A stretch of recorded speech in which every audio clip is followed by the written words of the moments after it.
വരയിലെ ഇതിഹാസം, ബാല്യത്തിലെ കലാലോകത്തെ അതിശയിപ്പിച്ച ചിത്രപ്രതിഭ എഡ്മണ്ട് തോമസ് ക്ലിന്റിന്റെ 50ാം ജന്മവാർഷികാചരണം കടവന്ത്ര GCDA ക്ലിന്റ് ആർട്ട് ഗാലറിയിൽ നടന്നു. ക്ലിന്റിന്റെ അമ്മ ചിന്നമ്മയുടെ സാന്നിധ്യത്തിൽ കേക്ക് മുറിച്ച് കുട്ടികൾക്ക് മധുരം വിതരണം ചെയ്തു. 50ാം ജന്മദിനത്തോടനുബന്ധിച്ച് ക്ലിന്റ് ഫൗണ്ടേഷൻ സ്കൂൾ വിദ്യാർത്ഥികൾക്കായി സംഘടിപ്പിച്ച ചിത്രരചനാ മത്സര വിജയികൾക്ക് സമ്മാനം വിതരണം ചെയ്തു. അസാധാരണവും അനായാസവുമായ ചിത്രമെഴുത്തിലൂടെ ലോകത്തെ അതിശയിപ്പിച്ച ക്ലിന്റ് ജീവിച്ചിരിക്കെ തന്നെ ഇതിഹാസമായി മാറിയിരുന്നു.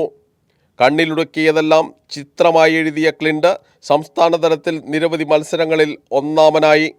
മാതാപിതാക്കളായ ജോസഫും ചിന്നമ്മയും പറഞ്ഞുകൊടുത്ത പുരാണ ഇതിഹാസ കഥകളിലെ നായകരും സന്ദർഭങ്ങളും മുതൽ തെയ്യവും ഒരിക്കൽ പോലും നേരിട്ട് കണ്ടിട്ടില്ലാത്ത തൃശ്ശൂർ പൂരത്തിലെ ആനയെഴുന്നള്ളത്തും വരെ വർണ്ണക്കാഴ്ചകളായി. അകാല വിയോഗത്തിലൂടെ ഭൂമിക്ക് നഷ്ടമായെങ്കിലും ആസ്വാദക ലോകത്തോട് സംവദിച്ച് ആ ചിത്രങ്ങൾ ഇന്നും ജീവിക്കുന്നു. മരണശേഷം ക്ലിന്റിന്റെ ഓർമ്മകൾ നിലനിർത്താനും ചിത്രങ്ങൾ ആസ്വാദകരിലേക്ക് എത്തിക്കാനും ഒട്ടേറെ ശ്രമങ്ങളുണ്ടായി. അതിൽ ഒടുവിലെത്തിയതാണ് കടവന്ത്രയിൽ GCDA തുറന്ന ക്ലിന്റ് ആർട്ട് ഗാലറി.